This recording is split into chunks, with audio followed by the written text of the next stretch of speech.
welcome to the live challenge feedback. I am joined here with Geoff King, a wonderfully talented animator, but I will let him introduce himself for you guys real quick. Yeah, I guess real quick. So yeah, I'm Jeff. I've been into animation, being animator for about nearly 20 years now. I'm from the UK, but I've never actually worked there. I've worked in Ireland, Spain, Luxembourg, like various studios. Done a lot of time at Cartoon Saloon, and I'm currently doing freelance stuff. I have been for the last few years, just working for various studios from home, working on some cool, exciting things that I can't talk about yet. Um, Yeah, as you can see, I primarily use TV Paint, but I have experience in Toon Boom. I've done some CG, messed around in stop motion as well, just in my spare time. Um, Ooh, so just awesome. everything. I think they're very transferable skills between studios. Clip Studio, no, um, not worked in that, but yeah, I think most animation, like 2D animation software, I find is very similar. But yeah, that's me. Sweet. I mean, without going into like showing off like work that I've worked on. I'll share sort of social stuff to if you're more interested in what I'm up to. Yeah, absolutely. I was gonna ask, with your stop motion work, is that posted online? I don't know if I saw that or not. I've got a video online. It's 30 days of stop motion. So way back, like That's right. That's I did right. like a 30 days of animation where I just decided to animate something every day for 30 days, and I put that up. And then like 5 years later, I decided I got I was gifted for Christmas Dragon Frame, which is like professional Ooh, stop motion software, and a really cool rig called Sticky Bones, which was originally a yes. Kickstarter, We love sticky and was bones. just messing around with that and enjoying it, and thought, oh, I'll try like another 30 days where I'll do a little animation thing. Um, Oh, I love that. Oh, that's so fun. Sorry, I just wanted to ask because I have a soft spot for stop motion for sure. So I love when I hear people partaking in it. yeah. Awesome. Well, we'll go ahead and jump into the event. So for everybody that is wanting feedback, I get ready to post. Don't do it just yet. We're gonna post in the challenge feedback channel. You will post your video of your animation that you would like to get critiqued by Geoff here. And I will give the 3, 2, 1 to post it, and we're gonna do it all at the same time, and we're gonna go in order of how it's posted. So it's gonna be roulette with who we get. So I'm gonna give everybody just a couple seconds to get that ready. Sweet. Just double checking everything is good. Audio's good. Awesome. Alrighty. Yes, I see the salutes. All right. I'm going to give the countdown. 5, 4, 3, 2, and 1. Post your work, everybody. Boom, Whoa. boom, boom, boom. Awesome. Awesome. Awesome. Go ahead. I'm going to get those ready for you, Geoff. Thanks. Absolutely. Ooh, you added background to this and the colors. Chiyo, that's awesome.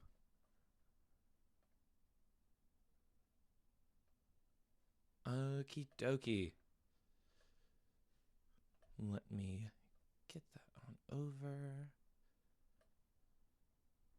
I believe this will be our first one.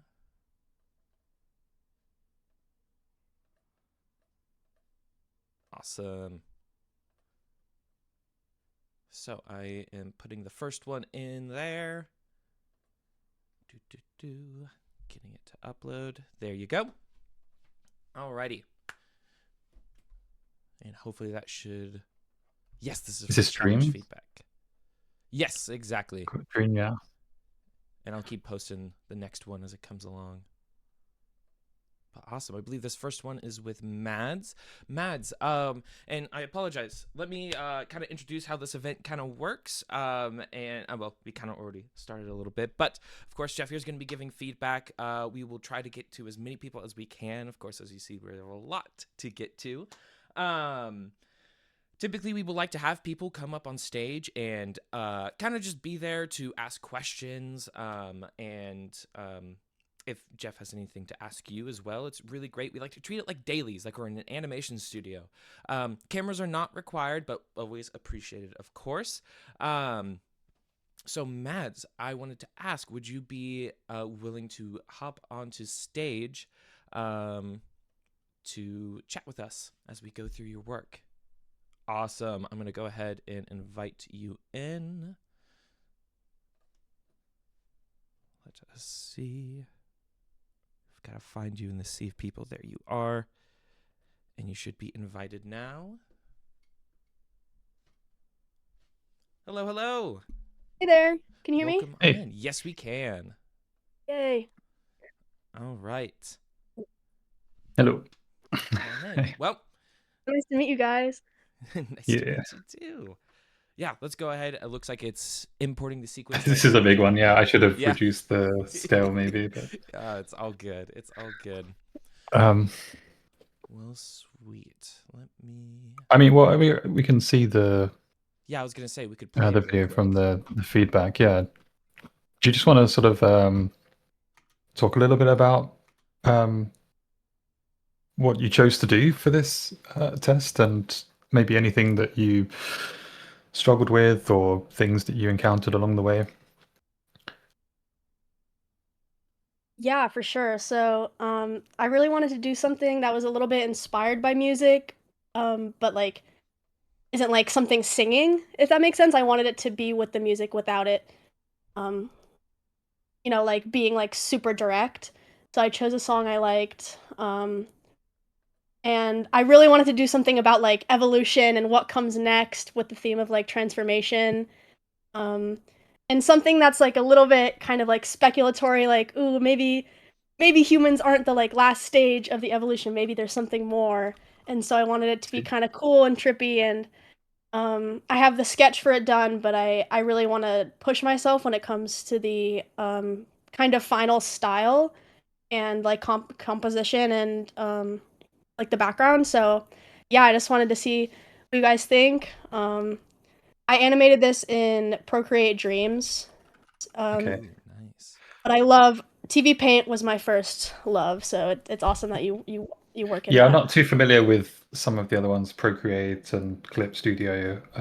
I assume they have a similar timeline, and you have the same control over how many frames things last and things. So, um, but yeah, I think anything that I talk about in sort of technical terms should be like possible to do in those softwares, I assume.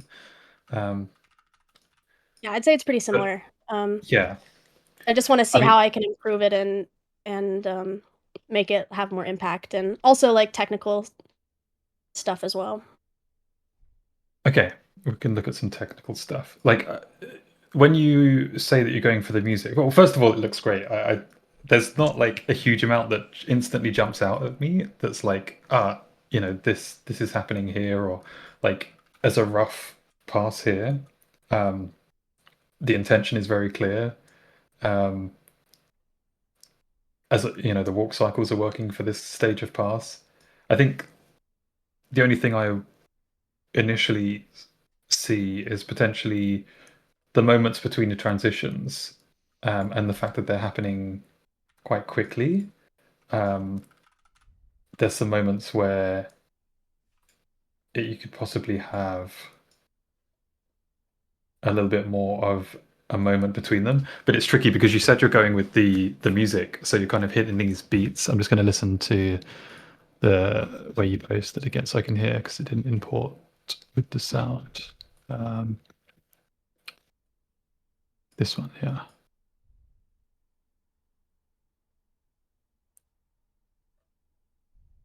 Okay, yeah. So it's not necessarily hitting particular beats in the music in the transitions, which is maybe something if you wanted it to go with the music, like a music video type thing. Um, yeah, so trying to find a moment. I feel like these moments with the four-legged cycles are probably more sort of areas where there could be technical feedback. Like starting here, you've got the swimming.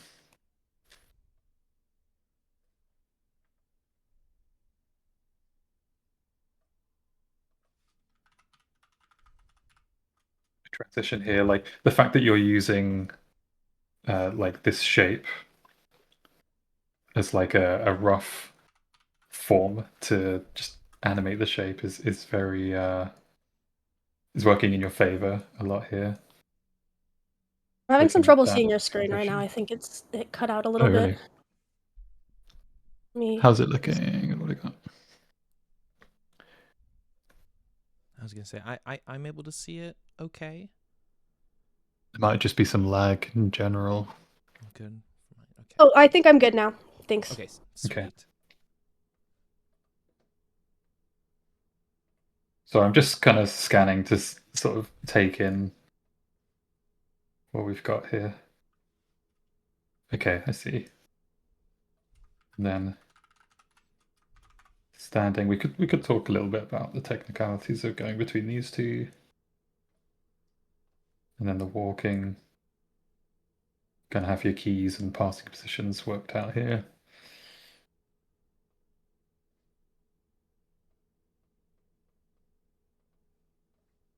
Okay.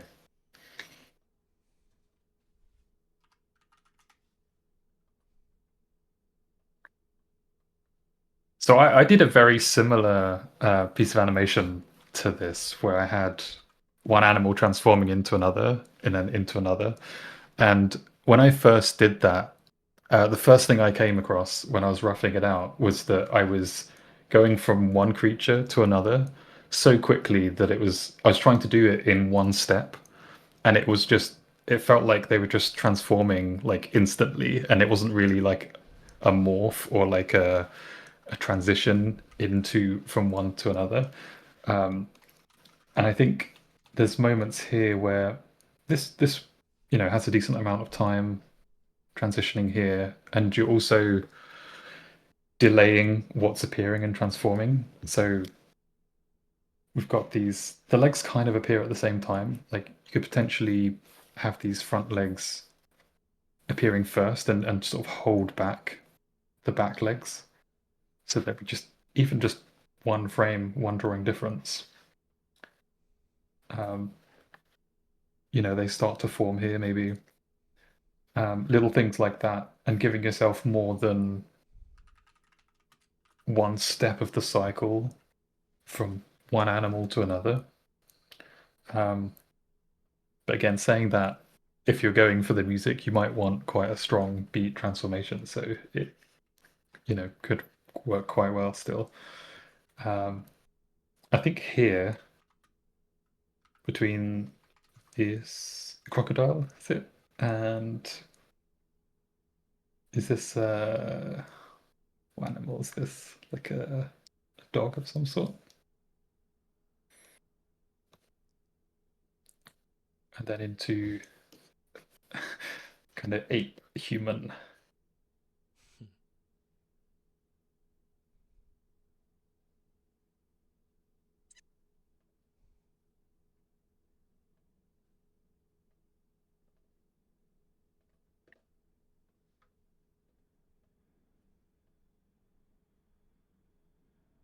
Yeah, okay. So here we go. What I'm seeing when I'm looking at this is similar to what we have here from this organism creature, where we've got this shape that transitions really nicely into this shape, and we can really follow this, and it's flowing very nicely. The spacing's very nice. When it comes to, I'm still kind of following this shape of the head. We kind of lose where we're at and what's happening, I think, with where this head is and what it's doing. Just going to like point out what I'm looking at.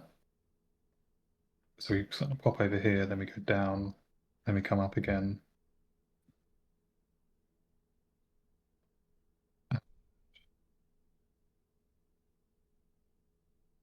So this, to me, in this kind of pose of the animal would be kind of a key pose.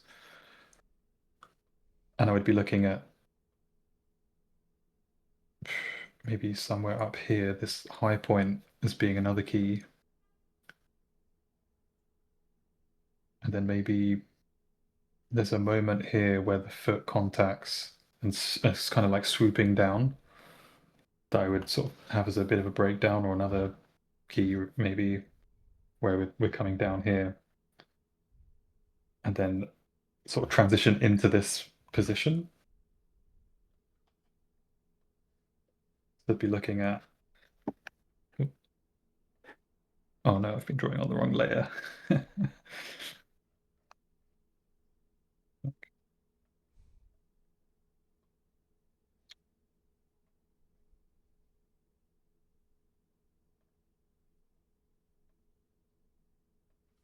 So yeah, I'm looking at this motion. I'm just going to follow that, track it down, come down here, and then swoop up and settle into this. Maybe go a little bit beyond.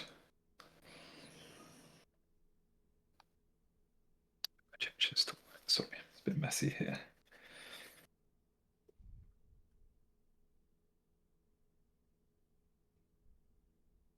And then I think that combined with, like I said before, delaying how these limbs are appearing. Let me see. Structure.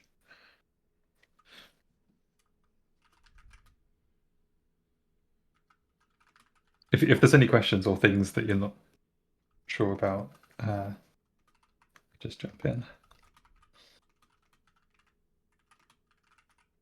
Or if you think it's not helpful.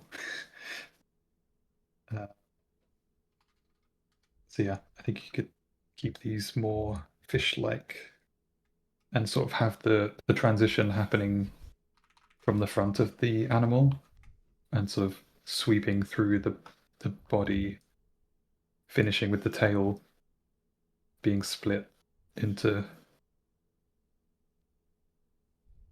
one combined tail. And this sort of, just as a viewer, allows you to see what's happening, because you can take in a bit at a time, and you're kind of creating a rhythm as well, with characters flowing up here, and then as they come down and impact, it's almost like a shockwave going through the character, where they're then transforming from front to back. It's an approach. I'm not saying like this, you should have done this, or this is like what you should do, but it's just a suggestion. Like, there are no necessarily right or wrongs in this. It's kind of a taste or an artistic choice.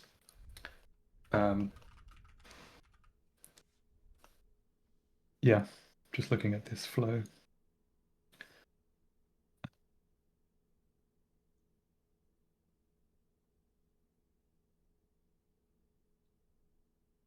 You said about like wanting some technical feedback here as well. Was there any particular element of this that you would like feedback on for like technical sort of animation? Yeah, or I is... didn't have a place in mind. Maybe for the only thing I could think of would be like for the ape, or for just the. I know the quadruped walk cycles aren't, the legs don't move in kind of I think sync like that's that. okay though. Yeah, like you're going for, it's not necessarily, you're not going for like a realistic animal walk with them, but like what you're doing with them is correct. Like,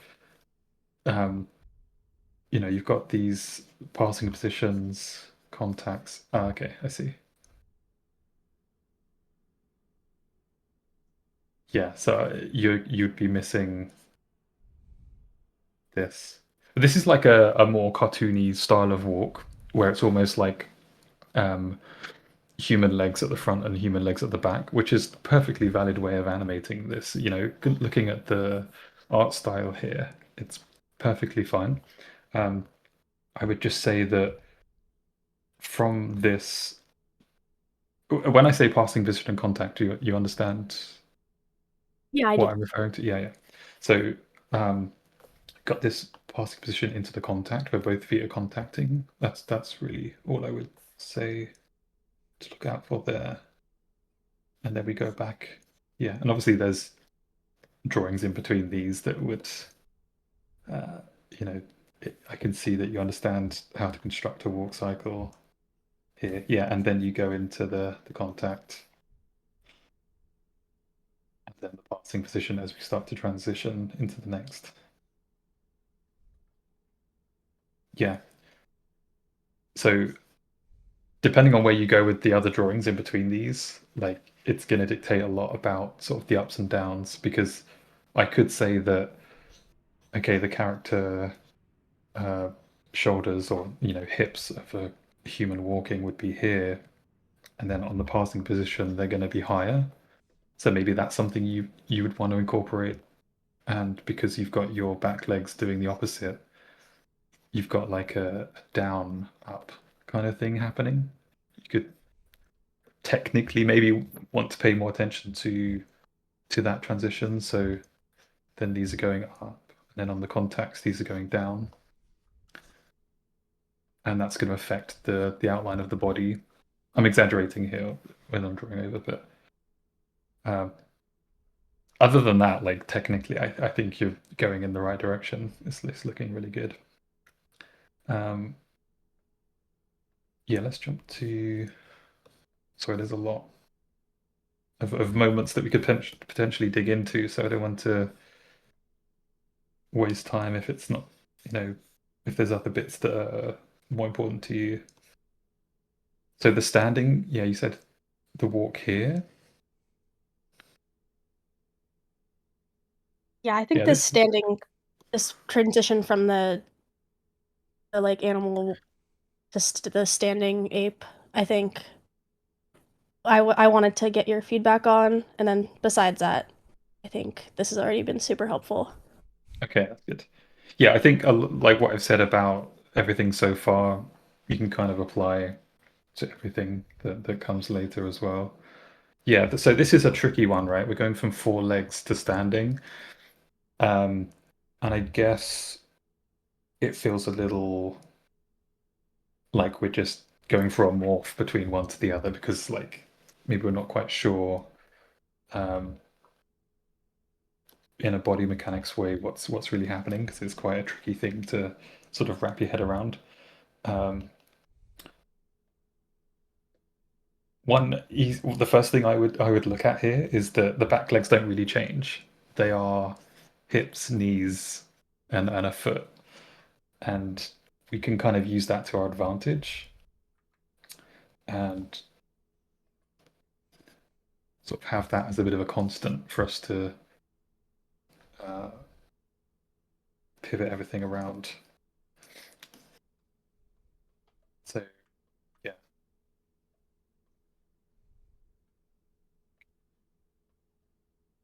But I think the thing that we're struggling with is that you can kind of see it in these drawings here. Once these legs come off the ground and our contacts are back here, the center of gravity is just off balance and the character would just kind of fall forward. So there's a few ways I would approach this. I would either have the character, I'll zoom in a bit. I'd either sort of prepare as if the front of the character is doing a jump, so they push up, and we could like squash everything down here.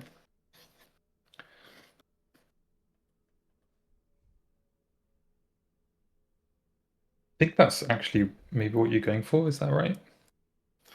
I think from this drawing, you're looking at doing the straight legs of a jump. And then we carry that momentum. Maybe because if we squash down here in anticipation, our squash into our stretch, this is like a large spacing, right? We want to sort of continue that a bit more. So maybe we just bring the character up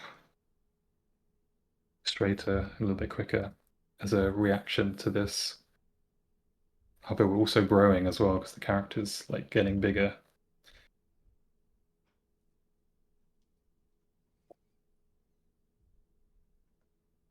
Yeah, so this jump isn't just going upwards, but also going backwards. So maybe we could show that in our in our stretch, sorry.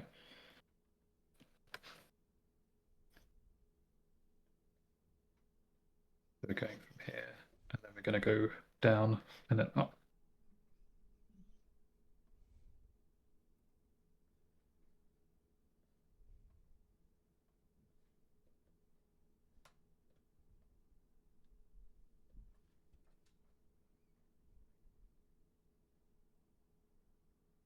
And just like breaking, especially when quadrupeds, breaking down into these three spaces, the hips, the shoulders, and the head, can really sort of help you bring everything down to a simple level, rather than sort of getting bogged down in the outline of the character.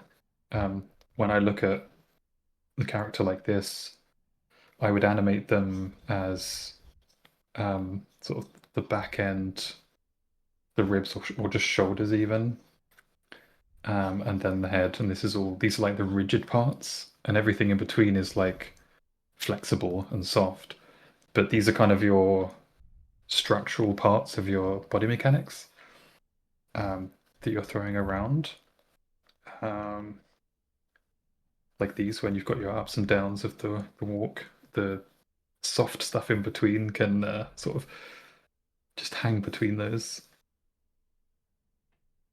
So yeah, this would be one approach, is to get a bit more of a pop in this coming down. Maybe exaggerating this even. Just yeah, maybe I'm going to put these on ones, but can I? Oh, we are on ones.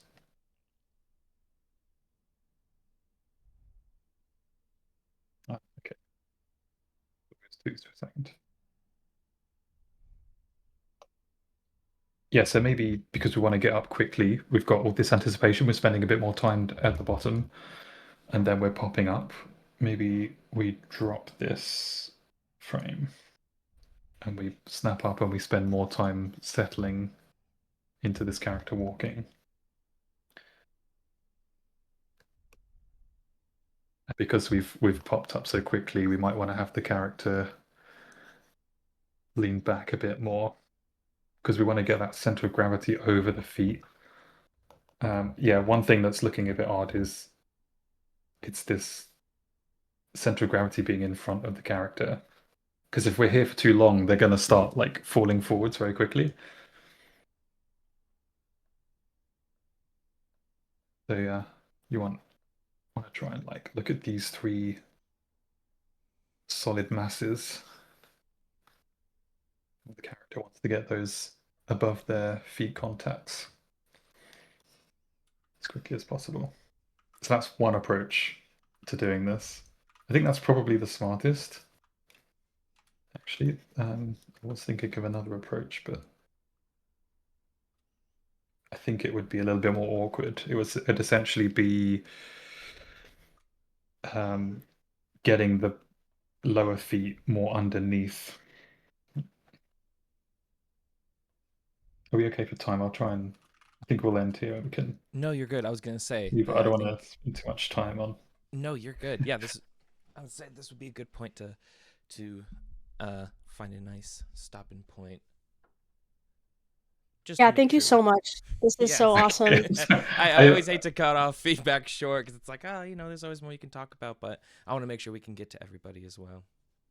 Yeah. Yeah. So I'll just say here, like, you can kind of see where I'm going with this. That it's a little bit more awkward. I don't know that I like this approach, but it's essentially looking for the same center of gravity and balance of the character. The alternative would be trying to get the hips underneath the character, but it's kind of awkward, I feel. And the hips would be a lot more forward, stepping down here. But no, I don't know that I like this. I think I prefer like you're going for here as well. Let me just turn this off. Look at yours again. Yeah, you're going for the push-up where we go straight here. We're just missing the squash to build up that energy before going into those straight arms. Then boom. And then I think, yeah, I think sometimes it's just these little things that just completely transform the believability of and then the physics and body mechanics of what you're doing. But no, it's great. I was really impressed with how many transformations you managed to fit in here as well. Thank you And so yeah, much. Yes. I would just look at the timing as well. Maybe just give yourself a little extra, like try and have that transition happen with another step of the cycle rather than within one. But no, it's great. Well done. Sweet. Thank you so much. Well, I'm so yes. excited to put your notes to work. Okay, that's great. Yeah, looking forward to seeing it too. Thank you so much, Mats, for coming up on stage and answering questions and being here. So awesome. We will now jump into, I'll go ahead and boop, pop you back into the audience. We're going to go to submission number 2. I've got them labeled in the Google Drive now, and we'll just keep going in order. Okay. Sorry, let me see. And this next submission will be from... What are we looking at? 2? Yes, number 2. This will be from Gretchen. Will you be all right with coming on to the stage?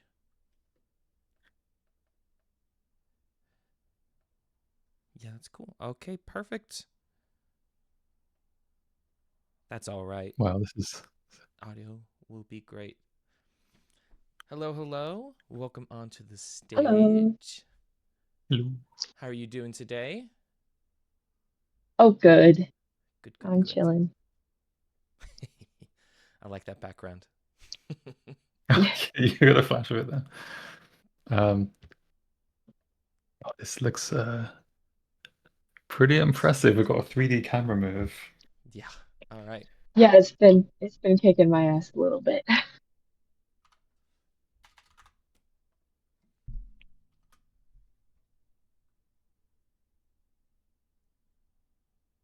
So right now the biggest thing I'm struggling with is the fur on his back.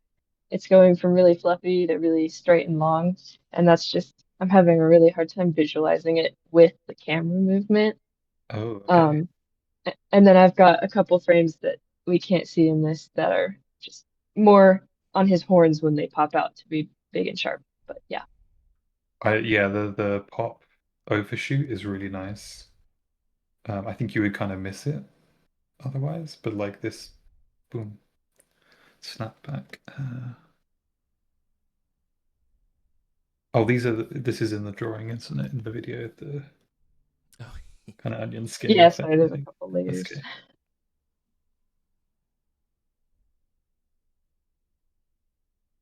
Just the whole general sort of like whipping around the character and having the final reveal from this sort of back view is kind of smart as well. Like you do see the transition of the horns coming out, but you don't really get the full impact of the new character until like the head comes around here. So it's a nice.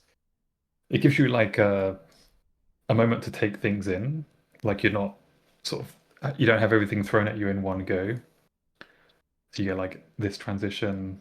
We kind of hold in this pose for a bit, so we get to read this and absorb this, and then we get the back of the character into this raw. Very nice drawings as well. You've given yourself a lot of challenging things. The rotating camera and then the head turns with these antlers. Yeah.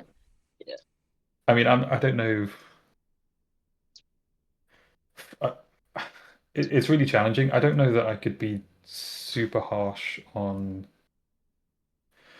feedback of like the geometry of it. Like, obviously when the character's turning their heads from one side to another, it would be a bit more like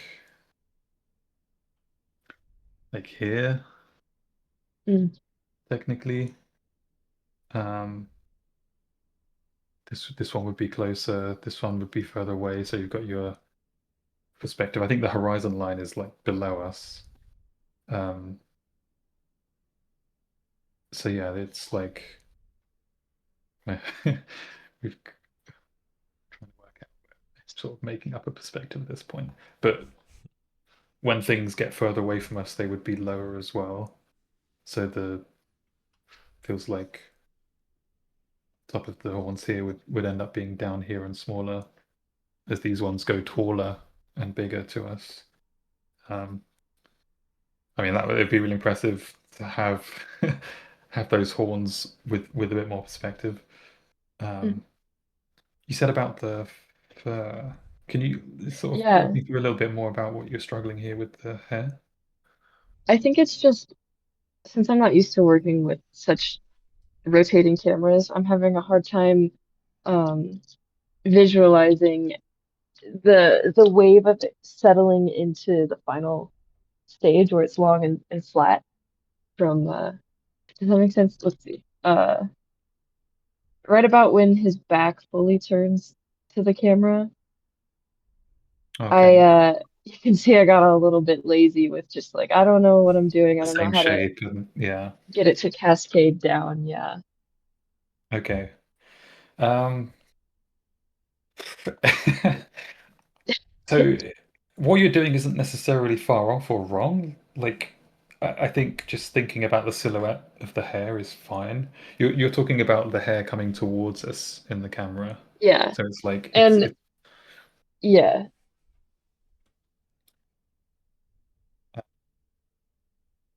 the texture of the hair. You're trying to go with this sort of softer hair into a sort of longer, sharper hair. Hmm. Is that also, yeah. Okay, let me think. I see. So we're looking up here.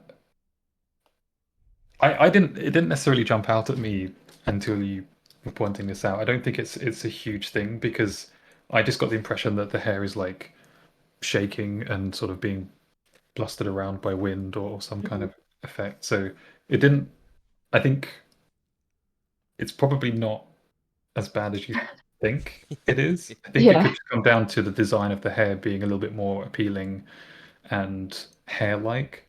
So we Hmm. get these moments like this where we get sort of these repeating patterns. Um, I think we could look at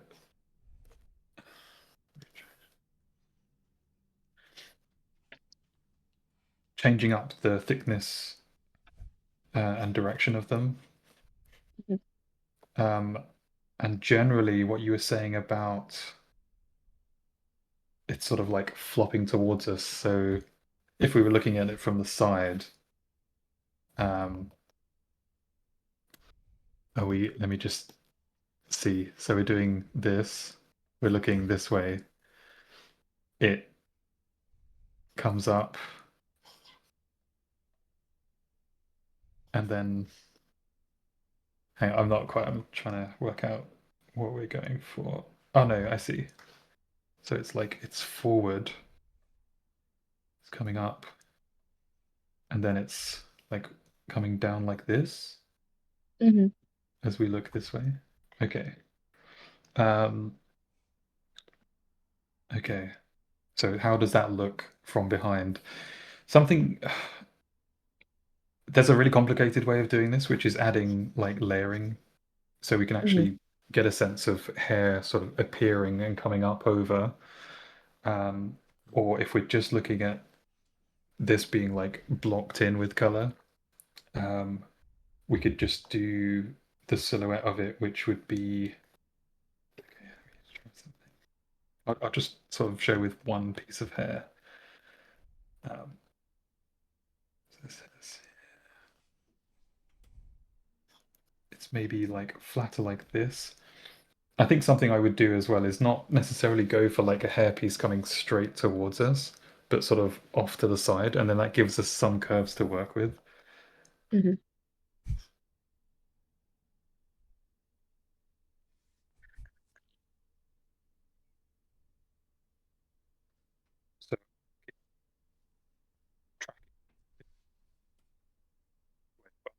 trying to have the head generally go from this shape to this shape, and then I'll relax from there. Mhm.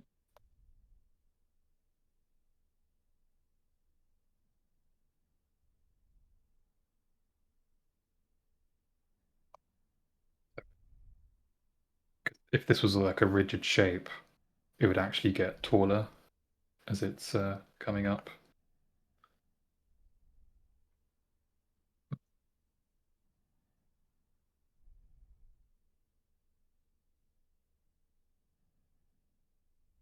And you can almost look at some parts of it as being rigid, like this is coming up. Ooh, and then the camera's turning, so it's getting complicated. But this, from this angle, would be similar to this. Obviously, there's like in-betweens here, so it's gonna be a bit more somewhere here. And then as the character comes around here, we can show a bit more of the information of this hairpiece flopping down.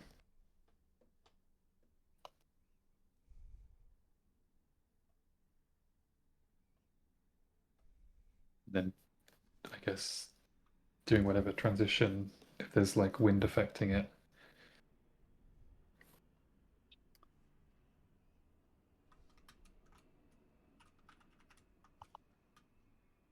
So if I was animating this, I would probably just try and work out one piece of hair, not overcomplicate it. I wouldn't be doing the whole thing on one drawing. I'd just be like, okay, how does this one piece of hair transition as the camera's coming around? And it's a much simpler way of approaching it. And then from there, I'd be like, okay, I like this piece of hair. It's kind of working how I imagined now. I'm going to start like adding the pieces around it, following the same logic, but not copying the exact thing. So maybe I'll have another piece next to it that is doing what this piece of hair is doing on the next frame. So it's like it's leading or delaying, and just kind of offset them, thinking about like I'll make this piece smaller as well. You get things like this where there's like it's naturally sort of overlapping in a way. And yeah, and maybe it's being hidden a bit because this piece is being delayed. And this piece is the same as this piece.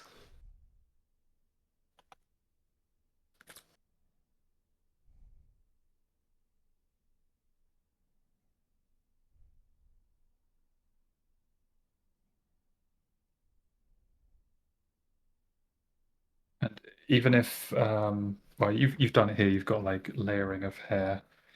You know, if I was approaching each piece sort of mass of hair, I'd probably just draw it regardless of how it interacts with the other piece. Like here, you know, I'm just going to draw it. It doesn't matter, like it's here, but then I'll come through, sort of simplify. Depends on what style of character design you're working with, and then I would probably just approach it like this. A lot of this is going to just come down to experience as well. Like when you're dealing with like how stuff is flowing and like the physics of things, it's very difficult to say, oh, just do this, because there's no sort of one correct answer. But you've just got your general things of like, you know, try and have irregular shape sizes, irregular scale. Hair is it's very difficult. There's a lot of things as well, and textures of hair. So sort of looking at references is always good for sort of design of hair. You know, I might go through here and add like these little pieces after I'm done as well, without complicating it too much.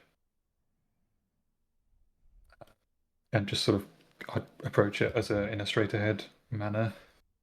But as a rough pass, you know, what you've got is perfectly fine. I'd probably be animating it as like a bit more of a mass, and not go into too much detail until I get to That's sort of a definitely more how tight down I stage. Yeah, I started. can see you've got that in here, in these other drawings.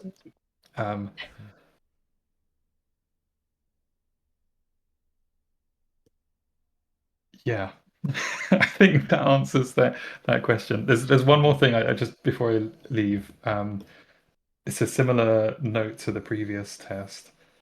Is as the head comes around here, because it's a video, it's not quite showing me the frames, but the head comes around, and then from here, it sort of just rises.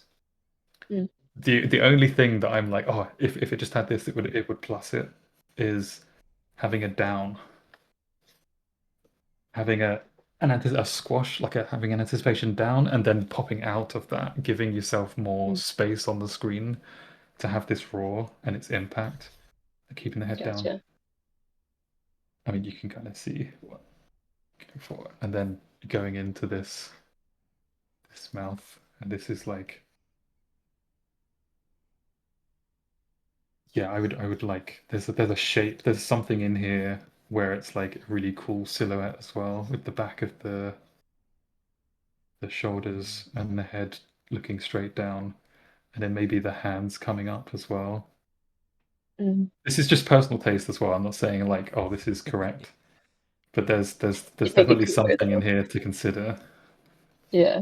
Is sort of pushing the anticipation pose, and then the hands come down, the head comes up, the mouth opens. Could be sort of more punch to going into this pose. Sweet. Yeah. Awesome. Yeah, I hope Yeah. this Cool. is that looking Yeah, so. Oh man, yeah. Just going through all the entries when they first got posted. I cannot lie. Just going through all of them, I want to say everybody's doing such a good job. yeah, My this is goodness. really impressive. Yeah. So, thank you so much, Gretchen, for coming on in and chatting Yeah, with thank us as we you. go through it. And we will now jump to the next one. I'll have you pop back in. Boop. There we go. Alrighty. So we're going to submission number 3, which I believe should be Beanie, I believe. Let me double check. I believe you are here. Would you like to hop on to the stage at all and chat as we go through your work?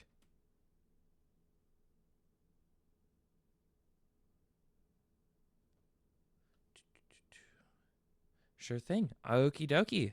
Let's get you on in. Hello, hello. Welcome to the stage.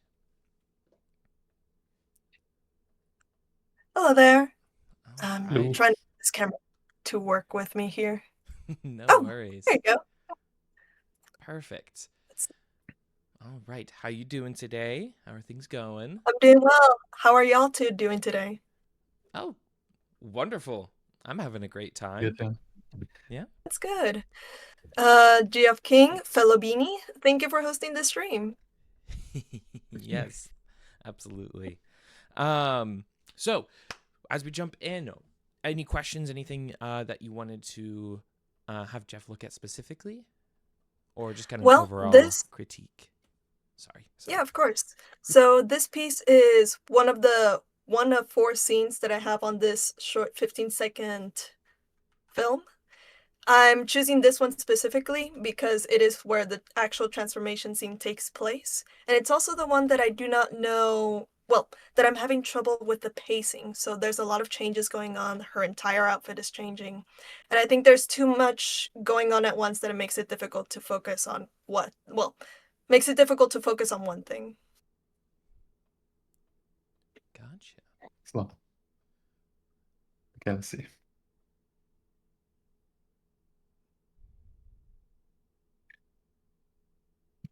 Ooh. Oh, we've got 60 FPS. Is this right? I wonder. It may have been exported that way.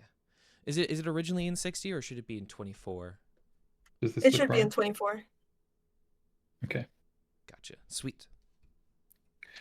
So we've got like these armor pieces and wings appearing on the character. And you said the pacing. Can you just go over that again? It's the pacing of sort of how they appear or transform. Sure The thing. clothing is So transforming. Yeah. yeah, everything is transforming at once. So it's like there's wings coming up, there's a horn coming out, and then there's armor pieces on the arm as well. So there's a lot going on at once. But I also do not know how to simplify it. Or if Okay. there should be any way that I could make it easier to see. Yeah. Okay. I think I'm just absorbing a little and thinking. Oh, Mhm. good. I think my first thought is kind of like if you've got this clothing with some big pieces, some smaller details. Like I'm looking at the arm and I'm seeing like this pauldron is quite a prominent piece. And then we've got smaller details like the straps and this other piece. I would think of it as you kind of have this working already. Like you've you've got this larger piece, the pauldron appearing. I would probably go for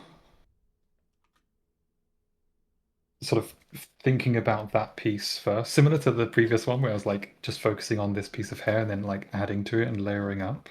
I would think of it in a layering manner. So I would probably work out like just sort of a focal point of this piece appearing, and then from that, other these other pieces form. But you do kind of have this already, so Already. I'm not quite sure how to sort of I was massively afraid more. that with too much going on at once, it would be difficult to see overall. That was my fear. If you say that, well, it works, then I'll take your word for it. Yeah, I think I sort of see what you're saying, what you're worried about with the shot. I think for me, it would just be a matter of delaying them a little bit from one another. So Mhm, where you've got like a lot of overlap between one thing happening and the next thing happening, just bringing those apart a little. mhm. Not that like one finishes transforming and then the other one starts, but just having the amount of frames where they're both transforming, um, just have At different less of times. that overlapping. Yeah. So let me see if I can point an example out. So looking at this pauldron appearing,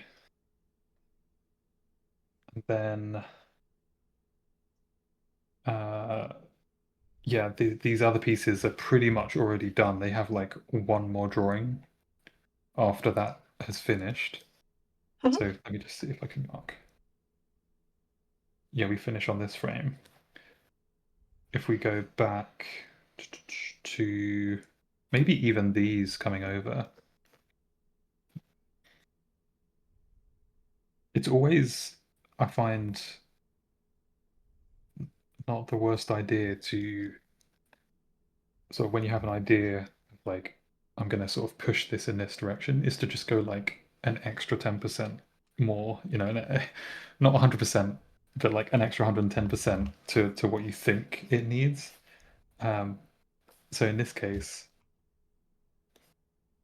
you see, you've got, you might just think, just as like this armor piece is appearing, would be at the frame that at this moment, I'll just say, mark this as a key here. Um,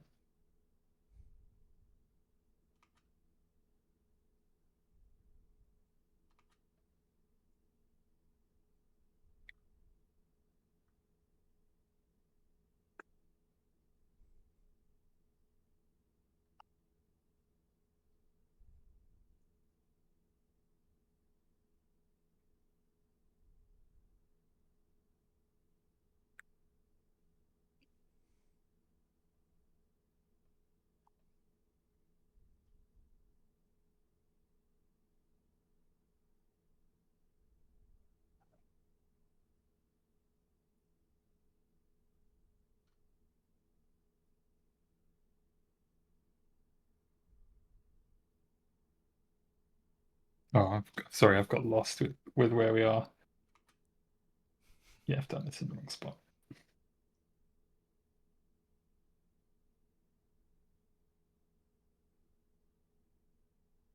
Yeah, sorry, no, it's this one where it stops moving.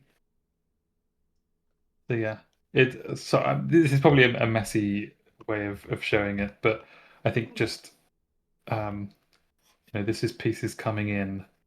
It's about to reach its destination in its transformation, and then just at that moment we have these pieces coming up.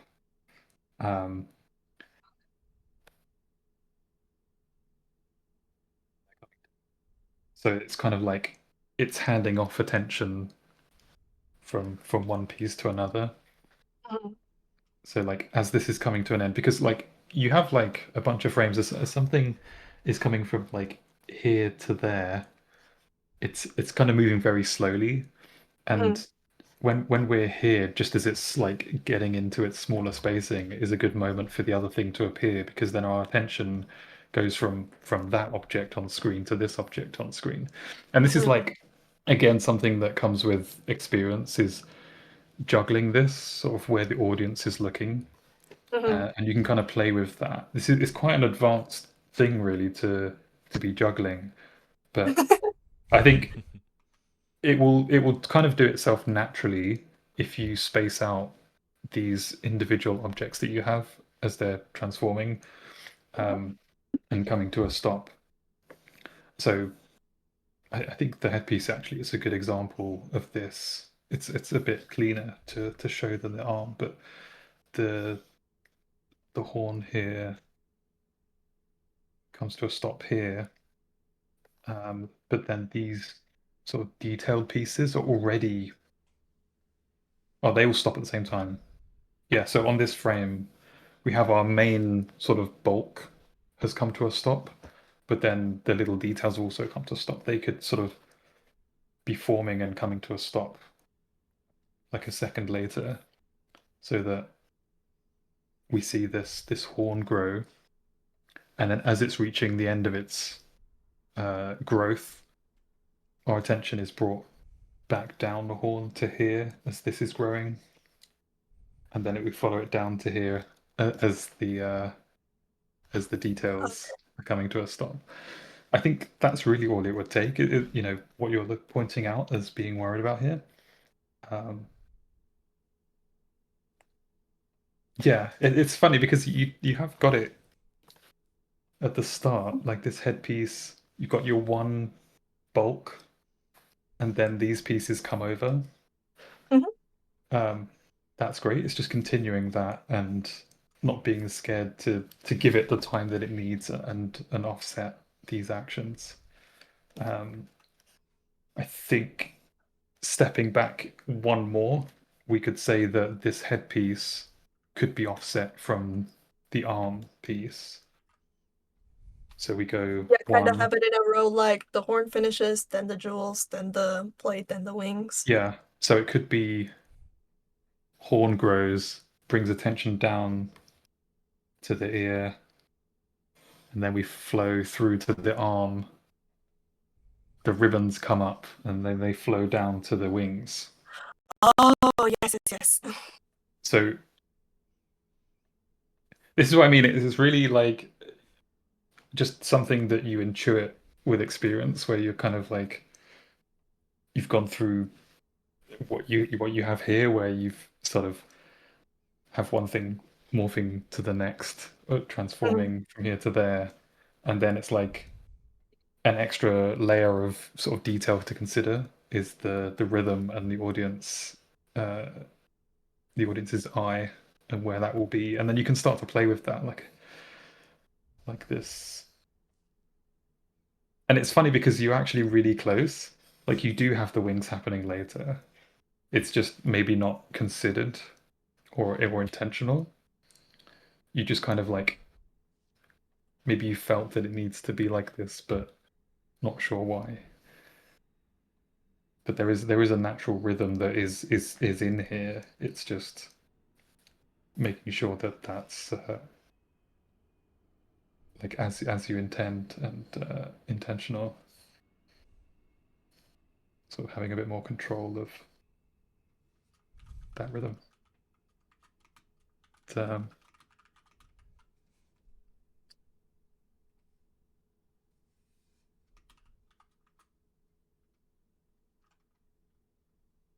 yeah.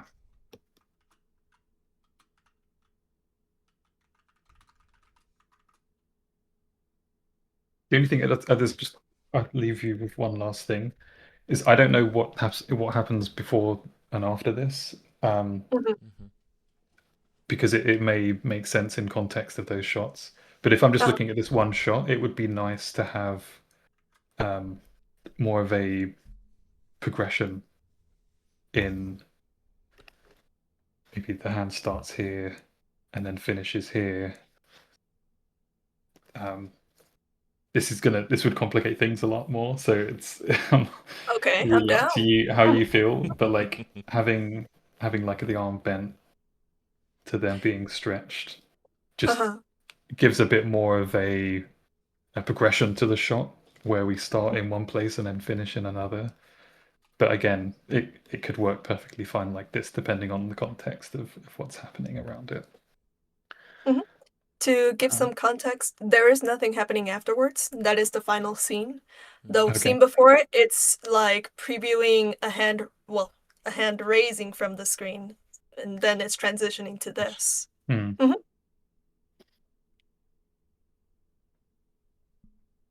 I think it works, don't I? It's probably not a big deal, but just in isolation, if I'm thinking of like what you can get. But yeah, I can certainly. Yeah, But yeah, I think you're on the right tracks. You're thinking about the right things. The delayed actions and being concerned of that is definitely the right way to be thinking about this in ways that you could look to improve this. But no, it's great. I don't have any more notes. I would probably leave you with that. Thank you very much, and thank you for the critique. It's really helpful. No problem. Yeah, it's really nice to be able to share sort of experience and really help people out, because it's something that happens a lot when you're in a studio. People are helping each other out, and I know not everyone gets that opportunity, so it's great to be able to help out. Sweet. Well, thank you so much. Thank you for jumping onto stage, being able to chat as well.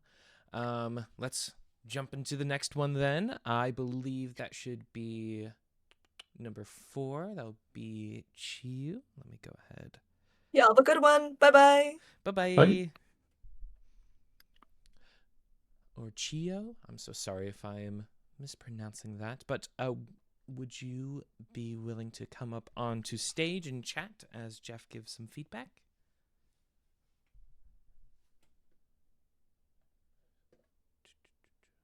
Yep, that's me. You can join. Wonderful. Let me get you on there. Perfect. Hello, hello.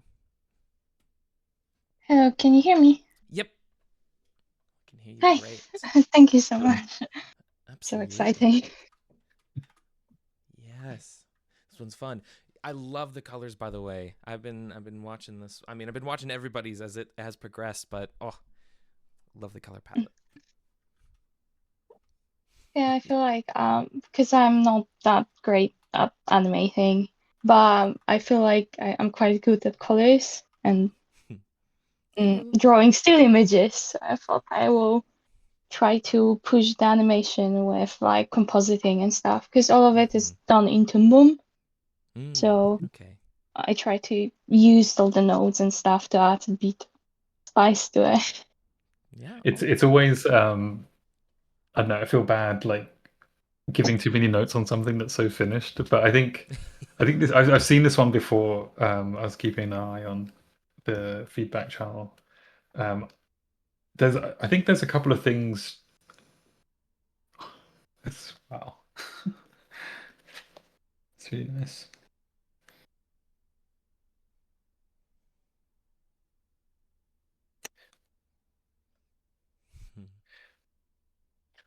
Yeah, there's a couple of things that I can see that you're doing with the animation that could just help you in future as well.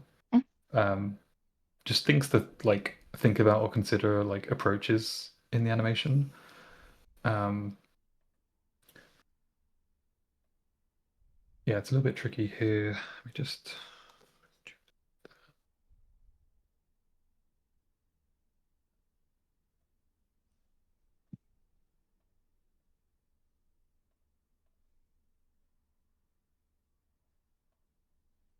Yeah, there's like two things.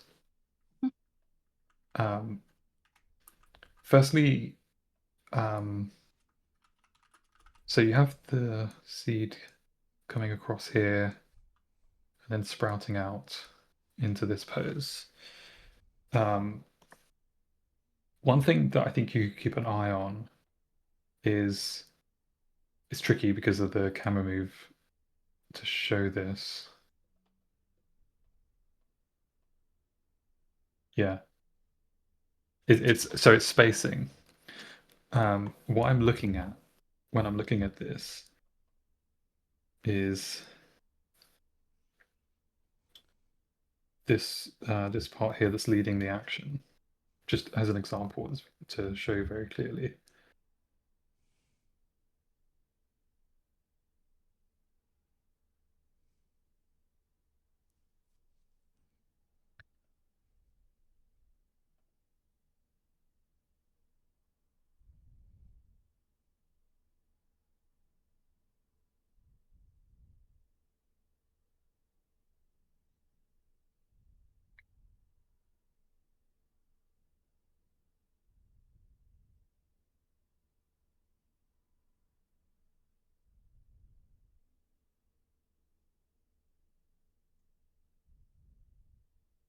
This is kind of what I'm seeing is it's awkward because if it's actually I can convert this to twos.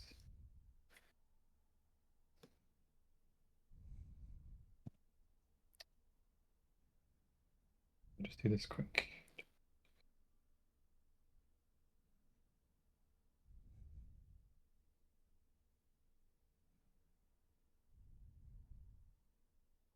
I guess it's a little bit arcs as well. So it's basically seems like the head of this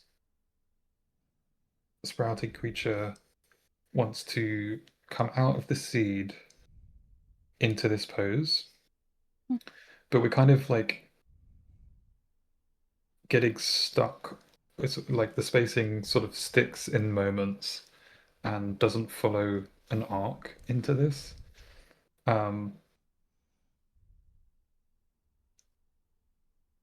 So when I'm looking at this, I see this pose as a key. We're sort of going into it and we're staying there, and it's telling us a story in this pose. And the previous one is maybe one of these where it's pushing out. And we kind of want to go from this pose into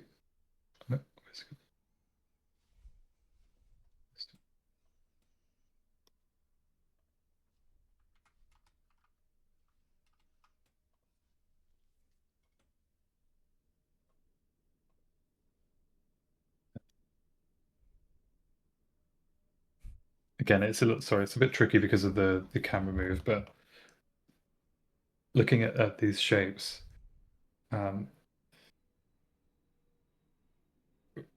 then looking at sort of this breakdown pose where we've got the sorry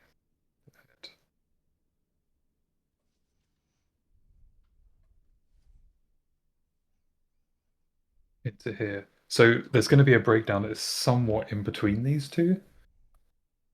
So when we're looking here, the sort of point of this head is here. The point of this head is down here. You kind of got it here. I think this breakdown is correct.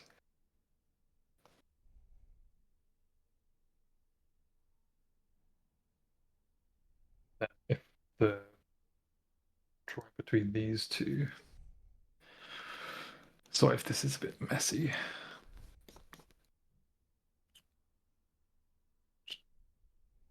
No, I feel like I see You see what I'm trying to do? better what was going on, because I feel like I was trying to do keyframes, but a lot of the initial animation ended up being a bit of like straight ahead, because I feel like Yeah. I'm a very impatient Yeah. animator, so I just try to rush to get to the cleanup, because Okay. I'm surprisingly patient for the cleanup, but Yeah. not for the stages before. I can see how I can improve that. So yeah, suppose. it's not bad to go straight ahead, because you can animate straight ahead but still keep this in mind of going from one key to another key and then transitioning between them. And it can actually be almost quicker to key out these positions, and then look at sort of filling them in rather than do this drawing, this drawing, this drawing, this drawing. You don't really see where your animation's going because you're kind of like treating it at a little bit of spacing at a time. I'd say they kind of can be as quick as each other, and they have their pros and cons. Like straight ahead animation is really good for sort of fluid stuff like the hair we were doing earlier. It's a really good sort of approach to do something secondary, something straight ahead when you want that kind of organic, flowy motion. But thinking about, I want a key to be here, another key to be here, I'm going to have a breakdown here, and then how I get in between those, what those arcs look like, gives a lot of structure and solidity to the animation, that can often be lost or just go a bit wonky as we're going straight ahead. You know, obviously, if you're animating straight ahead, you might have experienced things getting bigger or smaller. It's a really good way to control that consistency through animation. So that's kind of the first thing that I saw. And then the second thing, I think, is kind of related to what you're saying about straight ahead, is when you're animating all of this one drawing at a time, you can kind of add too many poses or just too much happening,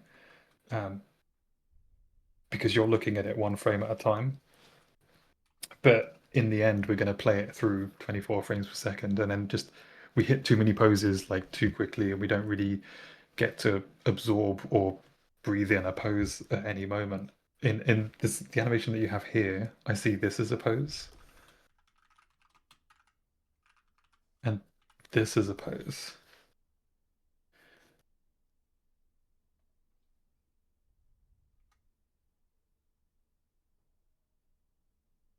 With maybe a breakdown, sort of a in between point that is somewhere here.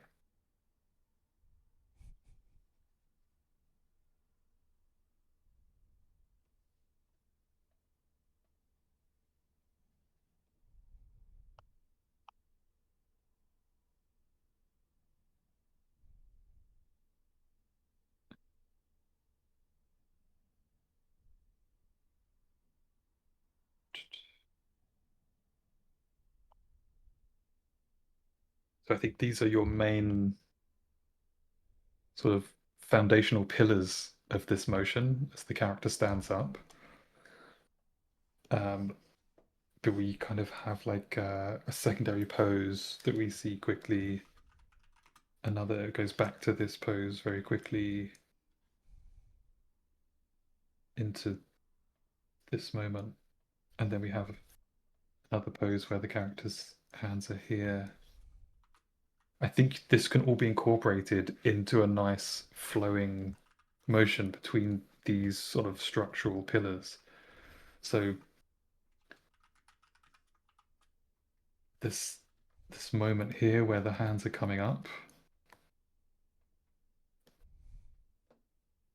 could be sort of looking at these either side now.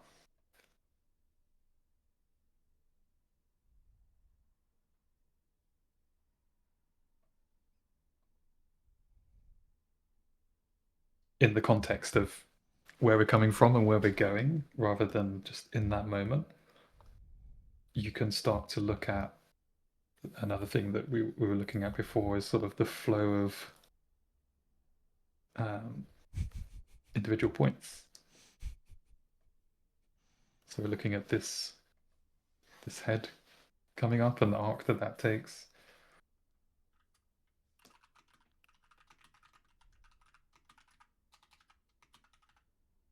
This might be a little bit too subtle to show in this example, but there's like minor like adjustments now being made where it is working more in a flow between these drawings.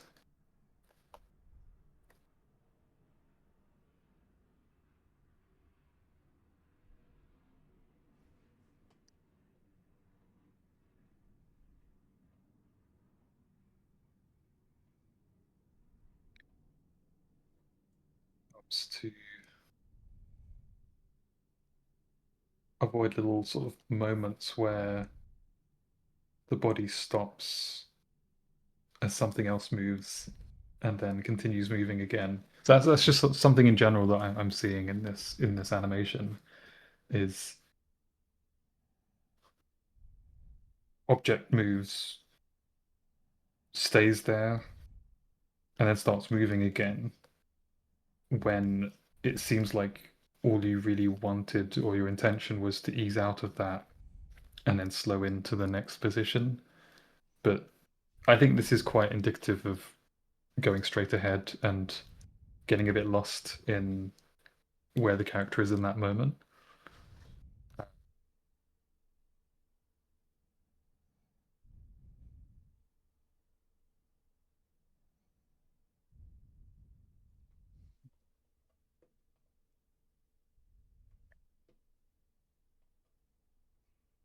So yeah, I that's again my personal like opinion, artistic taste is to sort of pick out some poses and just have fewer of them, rather than trying to hit too many moments. Like the arms are up here, they come down here, and then they come up again. When I see that, if I quite like these positions, I would probably continue moving between the arms up to arms down, like as a breakdown, and they would continue moving through that pose and then stop into this key. Or I would have the arms up, coming down into this, settling, take a little bit longer to come to a stop, and then just stay there and that be my pose. That's about as much as I think I could say, is like just feeling like it's hitting too many beats in very quick succession. So it's can be a lot to register as an audience member viewing it.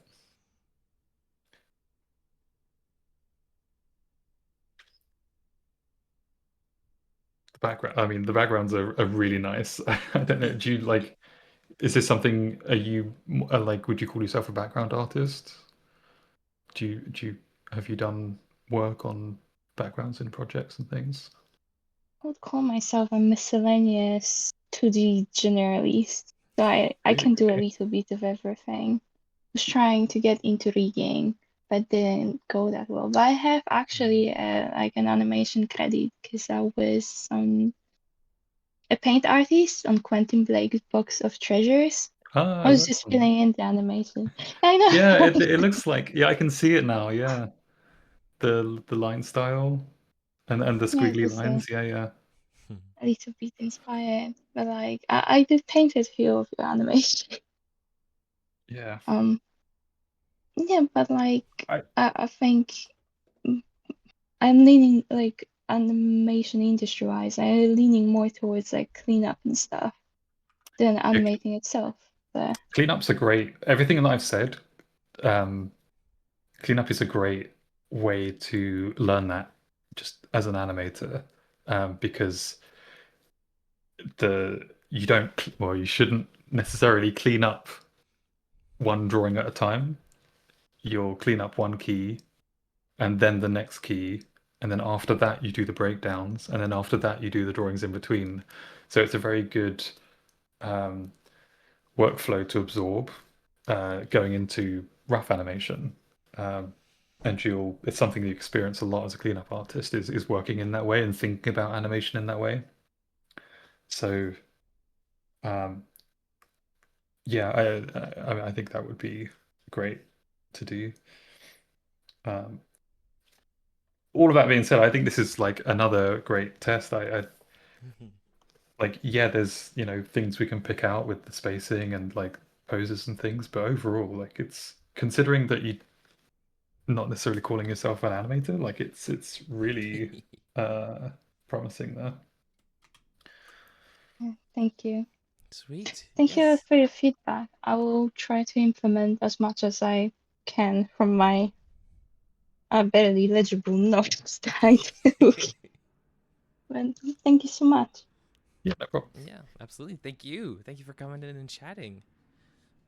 Awesome. Well, And yes, we- the Facebook link that got posted is yeah, the one Mads oh, awesome. similar one. Perfect. That Yes, is I correct.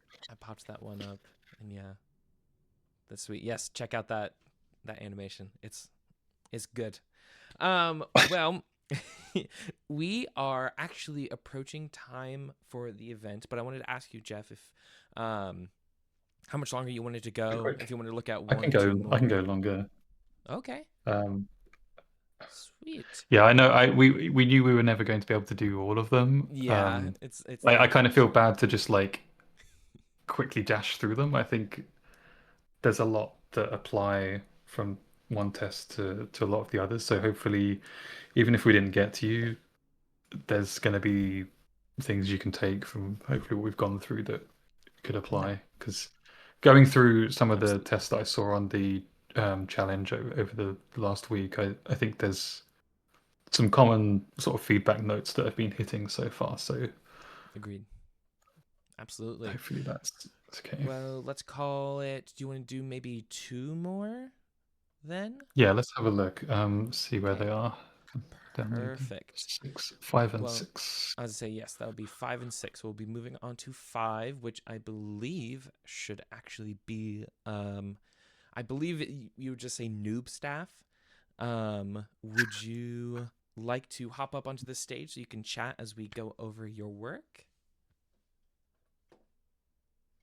Let me open up the chat so I can see.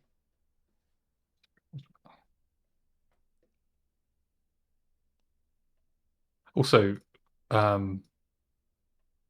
was going to say, you know, for people that haven't got to, or just in general, people might be interested. I'm actually going to be starting streaming, where a big part of what I do is going to be animation feedbacks, where you can submit your work, and I'll just go through it on stream, similar to what I'm doing now. We'll just talk about animation and, like, you know, answer questions that people have. I guess like I'll drop the link if you Yeah, perfect. want to follow. Like I said, I haven't started yet, but I'm going to start really soon this year. And yeah, it could be useful for people. Absolutely. Do you have a date picked out yet of when you're gonna start? Or you're still getting No, it all it's sorted? it's All good. it's really laid back. It's going to be casual. There's no like, I'm not setting like, oh, I have to do this by this time. It's Yeah. just because I'm kind of working as well, so it's really Exactly. tough to sort of stream and work at the same time, and finding that time and energy to do both. But it's something that yeah. I've been wanting to get into for a long while. Sweet. Yeah, so it looks like you're on Twitch, Jeff__ King. Absolutely check that out. I you know what? I'm gonna make sure I leave a follow too. I don't want to forget to do that because I'd love to see when you get those streams going. Awesome. So So we're looking at 5 now. yes, we're looking at 5 right now. NUBEStaff, did you want to come on up into the room? It's okay if not. Yeah, if you don't want to come in, just a little bit of text about anything, Perfect. or I can just give general feedback. I believe they're trying to hop on in. Okay, cool. I'm making sure. Another very polished looking Yes. animation. There we go. Hello, hello. Welcome to the stage. Hello. Hi, Hello. hi. Yep, we can hear you. Great. Awesome. Sweet. All right. We are loaded, ready to go. Anything that you would I- like? Oh, yeah, go ahead. Yeah, I'm sorry. I'm sorry. I just Good. like I have a problem because it's like there's two problems there. One is I wanted to move the camera, but I can't move the camera. I don't know Hmm. how I can move the camera. But it's like I wanted to I wanted to like yeah, I'm sorry. I can't really speak English You're well, good. but yeah. The And the second one is like that part that it's not completely yet. I didn't I don't know how can I like do the move in the leg because I wanted to do a move in the leg because so the slime is doing something like a force, I think that's the word, I don't know. In moving, and I wanted to do one one more in that part, but I don't know how because like the kind of force that is like kind of weird. I don't know how can I explain it, No, all but good. yeah. Are you referring to kind of like towards the end when they lean up and like they pull back their hair a little bit with the legs? What? Oh, I'm sorry. I just wanted to make sure. Yeah, we're looking Awesome. at the legs. You said you wanted some extra motion in the legs, Yes. but you're not sure how. I guess at the moment they kind of appear in this position and don't move. Are you looking for a way to add a bit more life into that? It's really cool. The effect of like all this bubble stuff is really satisfying. Oh yeah. I love that. But is that the part that you were wanting us to look at, NUBEStaff? You're muted right now. I didn't know if that was on purpose or not.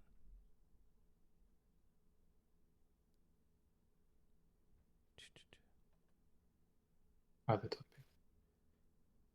No, not currently. No? Just let you know you are muted, just in case. But Spanish, okay.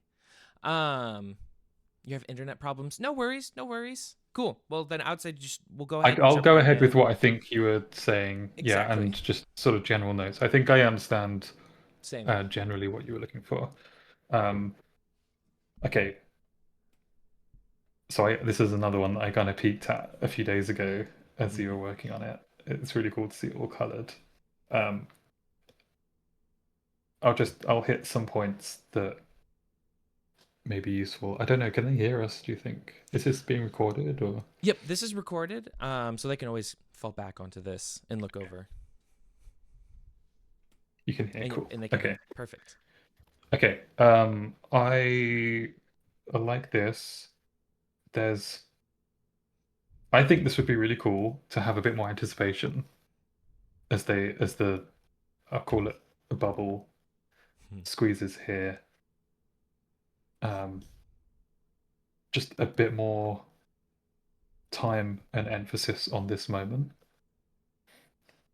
And then like quicker into to here.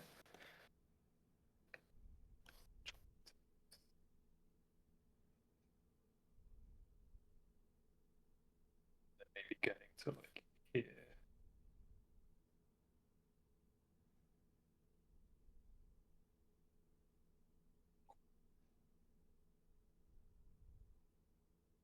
Okay, I'm back. I'm sorry. No That's worries, okay. no worries. I was just worried that we lost you or something. All right. It's fine. I don't know if this is clear. It's a bit rough here, but So I delete one of those frames. Like the frame is like I do more frames and then I delete one of those frames that is like it's so squished down. yeah, this is just a suggestion as well. Like what you have works really well. I'm just sort of looking for ways that I would personally push this. And I think one thing is it's really interesting and fun idea to have this mass squish through into here. And I would just kind of emphasize that and exaggerate a little the squeezing nature of it. So having a bit more resistance before it pushes through, and then when it does go, just having this go a lot quicker, like it shoots in, and then maybe this is like overshoots, like it goes too far. And then it settles.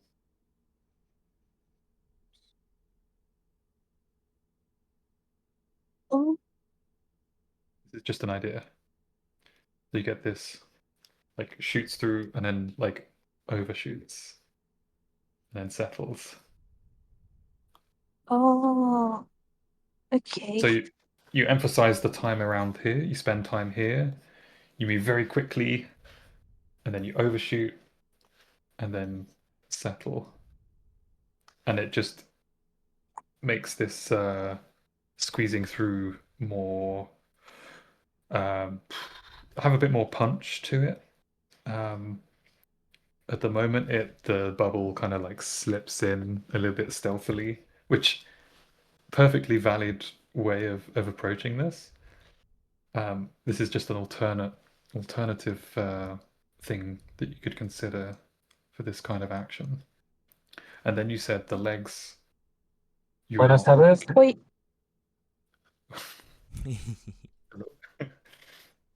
The legs. We're looking at the legs.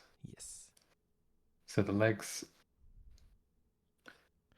No I mean, worries. they. Yeah, no, they just said sorry. Yeah, that's fine. So the legs are in this shape. I think we have another leg at the back, and this is a tail. So yeah, the bubble does this. But I guess we could just.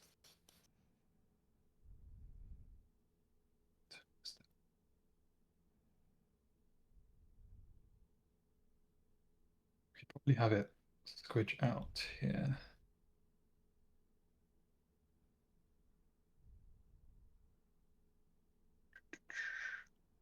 As if the legs straight with the tail.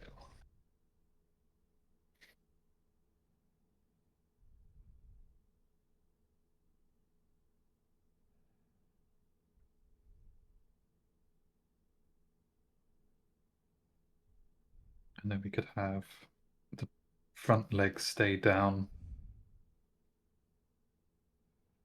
I'm not sure where the tail comes in.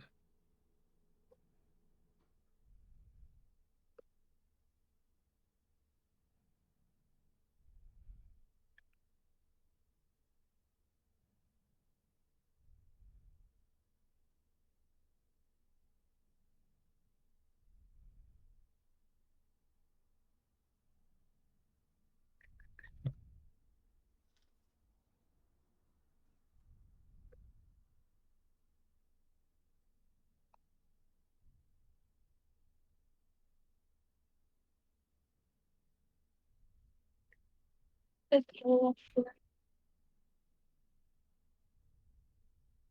But I, So I just have a problem there. Uh, it's 20th of November and the final win is going to be 30. I have university and stuff and all that. I don't know if I can do all that. that's fine. I think Mhm. when I'm giving feedback, it's not necessarily something that you kind of have to apply to what you've done straight away. I think there's just maybe things that you can take with you in future. Exactly. It's not necessarily like, oh, this has to be fixed. Yeah. It's wrong, and it's you can only do what you can do. I don't think there's any expectation or pressure on having to apply these things. But yeah, it's tough if like not having the time and wanting to make some changes. Yeah. I think. Oh, sorry. Go ahead. Yeah. No, I was just saying. I think if you were to do anything of what I've said so far, maybe just having the legs start down here and then come up is probably the simplest thing, or like shortest,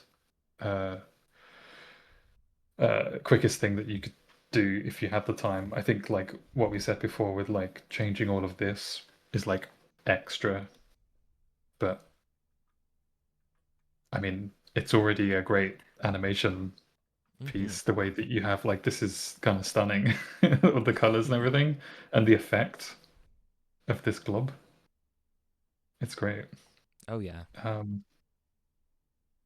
Yeah, you're saying It's about the kind legs. of it's like it's I'm sorry.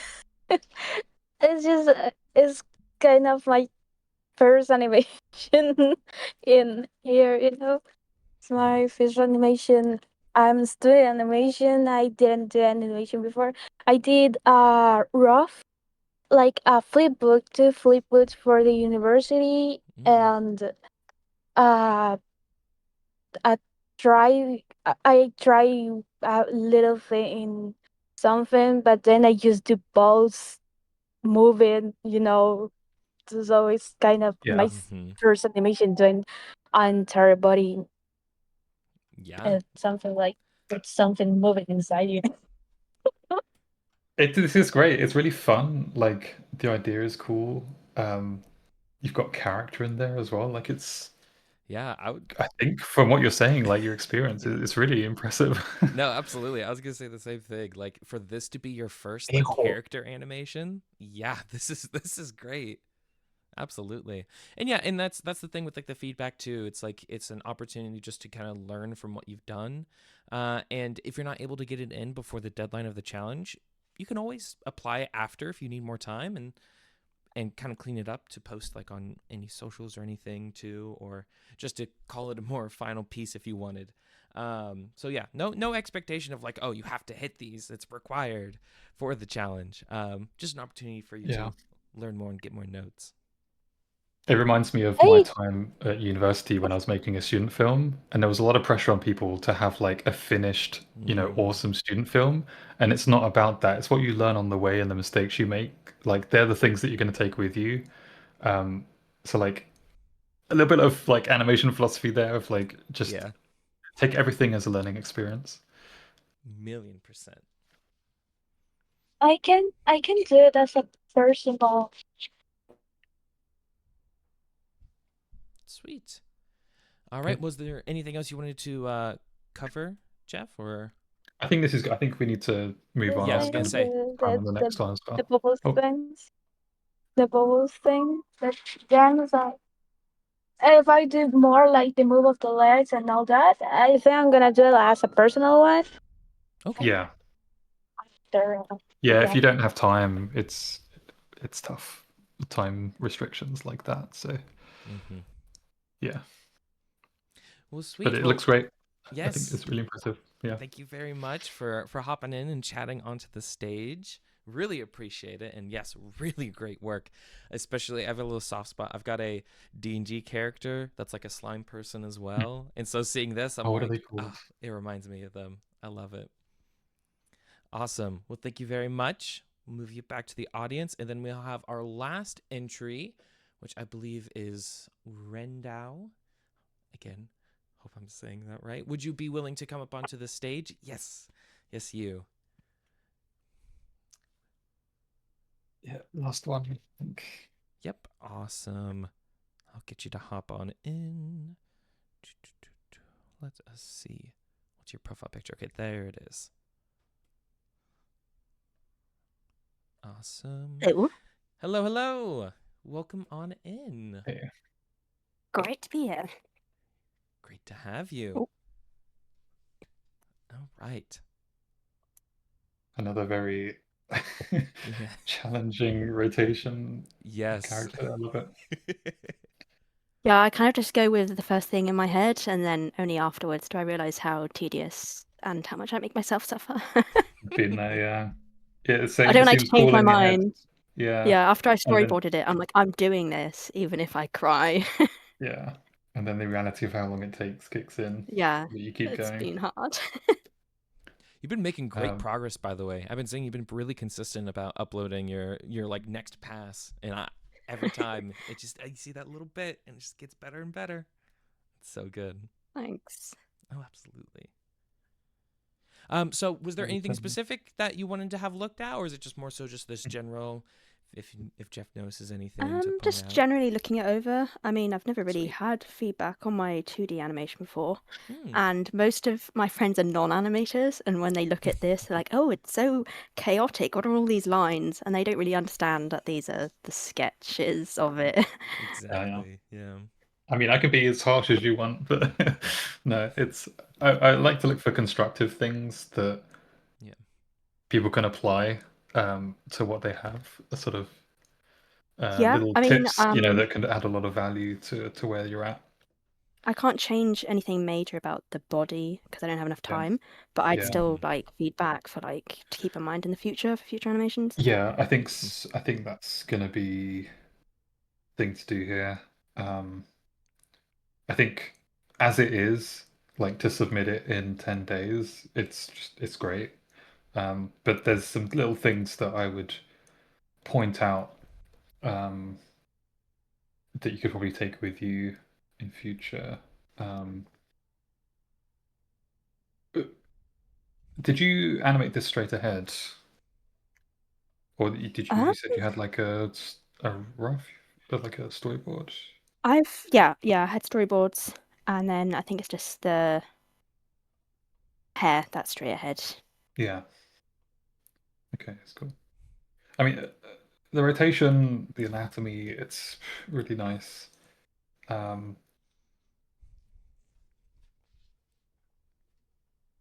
I see maybe one thing we could talk about, and then a little note. Okay, the little note is an anatomy thing, and it's really useful to know when looking at animal anatomy. I don't know if this is intentional or not. The arms.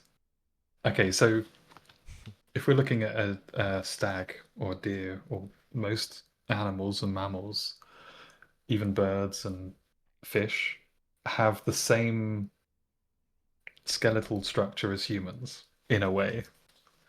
So what you could point to your heel or your elbow would correlate to the same joint anatomically to other animals. Right. For example, there's a rib cage. Human has a rib cage. The skull. Human has a skull. Got the spine coming down to hips. We've got shoulder blades. On these, it would be like a little bit more round to the side. On the human, it's more at the back. Drawn a bit too thick here. And then we have a shoulder joint here, is what that is. We have a shoulder joint on the human here. It comes down to the elbow, same as a human. Comes down to a wrist, same as a human. And then in this, we have essentially a hand with a thumb. Maybe not so many fingers, depending on the animal, but it's essentially the same. You've transitioned that way in this animation. You've like all the joints are one-to-one between like human and a deer, except for when we look at the feet. So right, yeah. we've got the hips, knee, heel. Yeah, I split like the ball. leg in half, yeah. Yeah, you can see it. So you've created a joint here kind of broken the leg, but what we're actually looking at is a knee, heel, foot, toe. So as a human foot, it would be like, oh, Did it crash? no, it's just reminding me to save. Okay, gotcha. I'm not Um, familiar with the software, so when I see a message just pop up in the I've got middle, a everything save gone. reminder. Yeah. Okay, so essentially looking like this, where the heel is coming up. That's the kind of little note I just wanted to point out as someone that also enjoys animating animals. Yeah. That would, you could just start elongating this foot. Small thing. Okay, the other thing, it's kind of low quality and less export. I think I can show.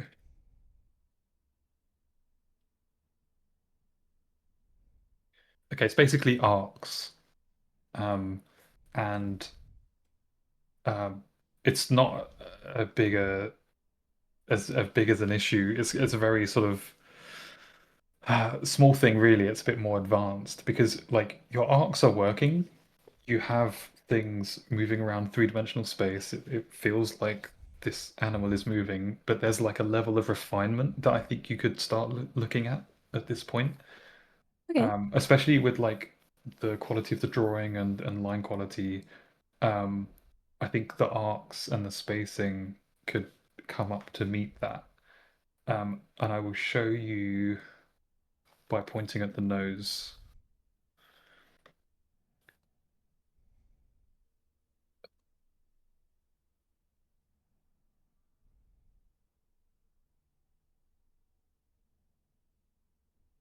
And this is kind of a good thing to do when you're animating. It's pretty much what I'm doing here is just picking out a point visually or as I'm doing where you're actually drawing it.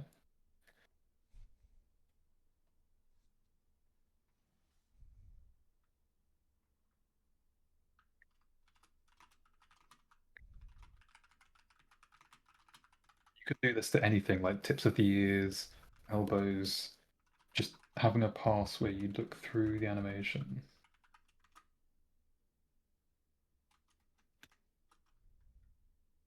Right. Yeah, I'm used to my computer doing that for me because I'm actually a 3D animator, and you can just have the trail of the It arcs stays on on the model, right? screen for you. You can't Yeah. do it wrong.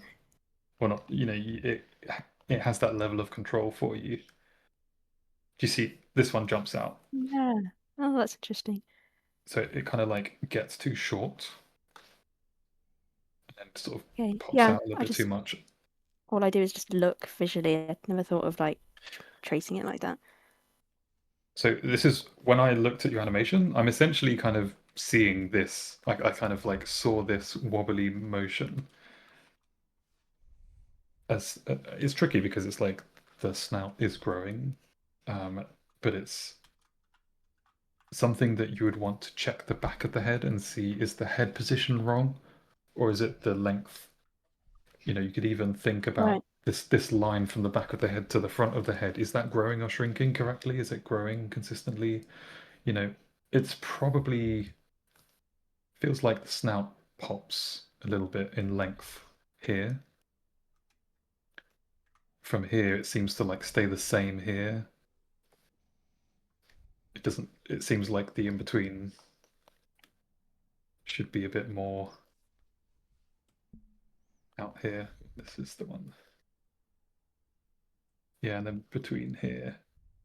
I guess you can see it now, right? Like as I'm pointing it out, Yeah. you can see that something's not quite right with this head in between. It's the mouth kind of comes back here and then pops forward. So it'd be sort of bringing that out a bit. And then just adding that level of smoothness and refinement to the arcs. and spacing. And I think in this case, it was one drawing that was creating that like wobbling Wow, how motion did you where it see wasn't that? following that. I think it's just practice. It's the Yeah. kind of like a lot of this is again why cleanup is a really good thing for people for animators, for rough animators to spend some time doing, because it's a lot of model control and just like lasering in on detail and thickness of lines and looking for this detail. Saying that, like, this is a much broader conversation, but like a lot of places now, cleanup is kind of regarded as just tracing the rough animation. But I'm talking about like traditionally what cleanup is or should be, is being consistent with model and form and having all the drawings look as if they're from one artist rather than a team of animators that all draw differently. Right. A lot of that responsibility has been put onto rough animation now, but if you, yeah, I mean, maybe this is just a can of worms that I shouldn't be opening. But No, you're good. generally, I think this sort of refinement and way of looking at model is often something that you see demanded by cleanup artists as a thing to be focusing on. So, Right. Yeah. I don't really know how the pipeline works because I'm just a self-taught 2D person. okay. I don't really know about the different people. But Um, yeah, it would be nice if someone could clean up my animation for me. Yeah, I mean, I could go very broadly just for everyone because it's very useful to know if you're kind of like self-taught. So, um, uh, I'll just go from rough animation to cleanup because that's kind of the main thing we're talking about here. Rough animator gets like a storyboard, maybe some refined poses from that storyboard, and most of the time will just be focused on the performance of the character. There'll be a lot of like drawings that are very rough, like a lot of this kind of stuff, where they're just trying to get a character down quickly and they develop a shorthand for how the character should look. But it's often not 100% on model because they're focused on performance and the character and the acting. If they were focused, on the model, then a lot of that is going to be compromised by how much they can pay attention to like just being loose and free with the performance. That is why. So cleanup then would take these rough drawings that are sorry.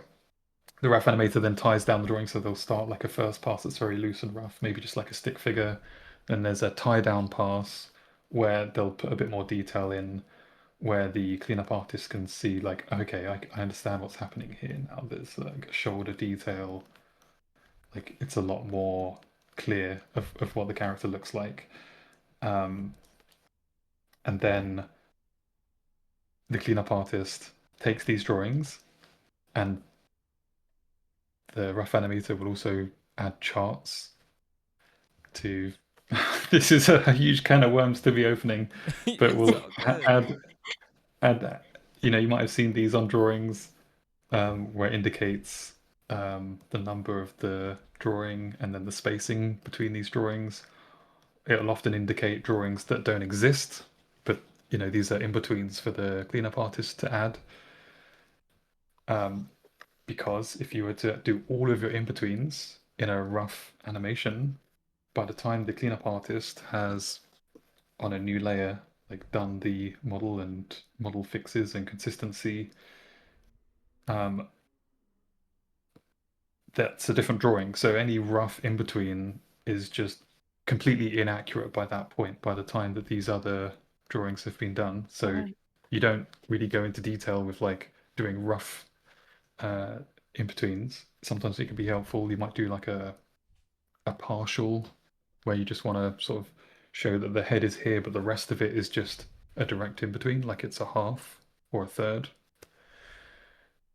And the cleanup artists are focused on having things on model and respecting the rough animation. I'll leave it at that for now. There's a lot Yeah. more. This could be like a whole talk in itself, and I think yes. it's a very common question that a lot of people are asking: is the pipeline and how rough animation is handed off to clean up. Like it's quite an important thing to discuss. Oh yeah. That'd be for another day, or someone else can go into that. But yeah, it's why it's great to try and get some studio experience. You'll pick it up in any animation job. It should be brought up to speed with how that works. And it's also in the Richard Williams survival kit, all of this that I've talked about, and charts and everything. So I know that's been recommended in the Discord as a book to read. Like it's all in there, all developed from like Nine Old Men and like Disney days where they had to work out this stuff. So I recommend that if you wanted to brush up or learn more about that. Yeah,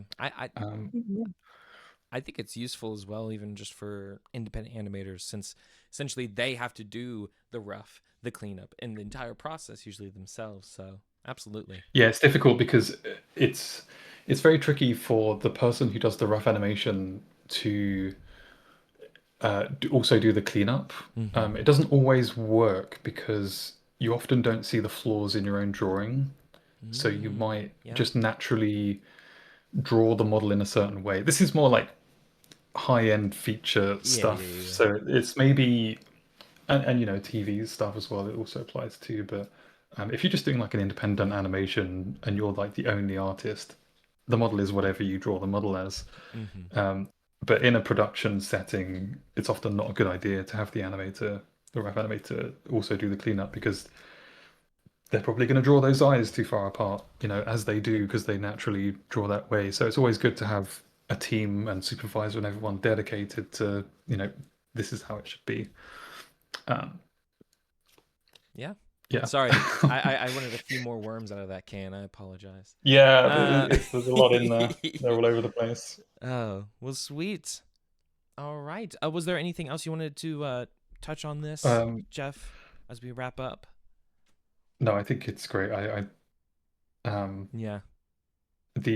Just looking at this level of refinement, and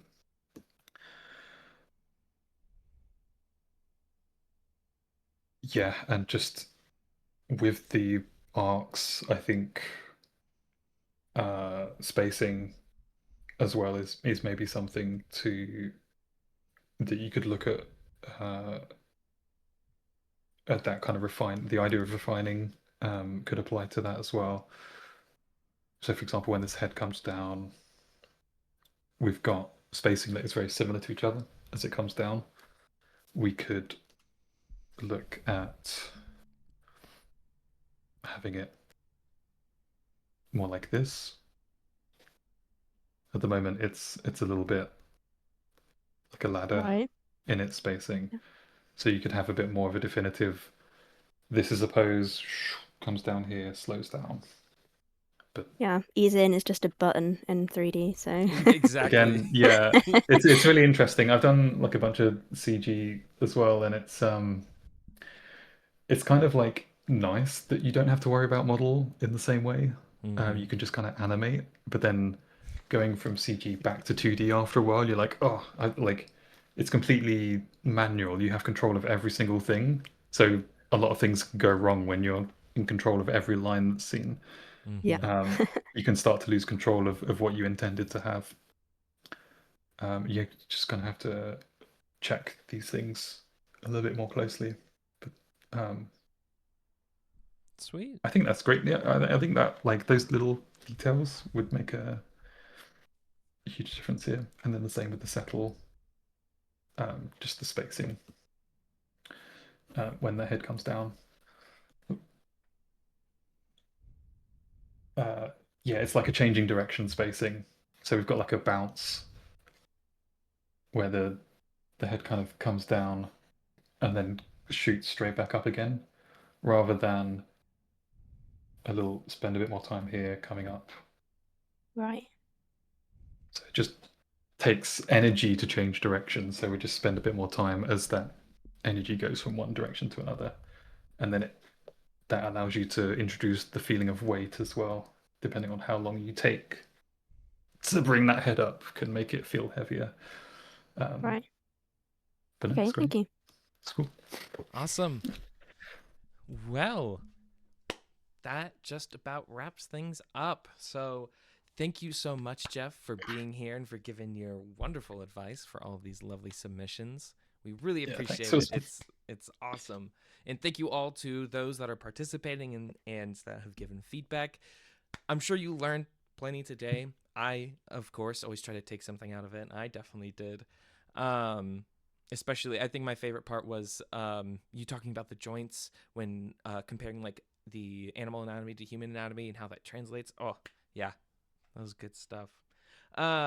So, I guess, of course, check out Geoff's Twitch channel as he will be starting soon on some streams. But was there anywhere else that you wanted to point people towards when it comes to like your social No, that's it. medias? I don't really. No? I'm not Yeah. really super big on socials. I mean, I have an Instagram that I like to put some stuff on. I have a Vimeo that I put like my videos of projects that I've worked on. I've been really bad at keeping up with that, but no, generally Twitch will be quite useful if people are interested in this more. And yeah, I have some videos up if you're interested in seeing some work of mine. Sweet. Yeah, it was really fun. It was nice to hang out and do this. Yes. Alrighty. Have a good rest of your day, everybody. Have a good morning, night, or evening. Or morning, afternoon, or evening. My bad.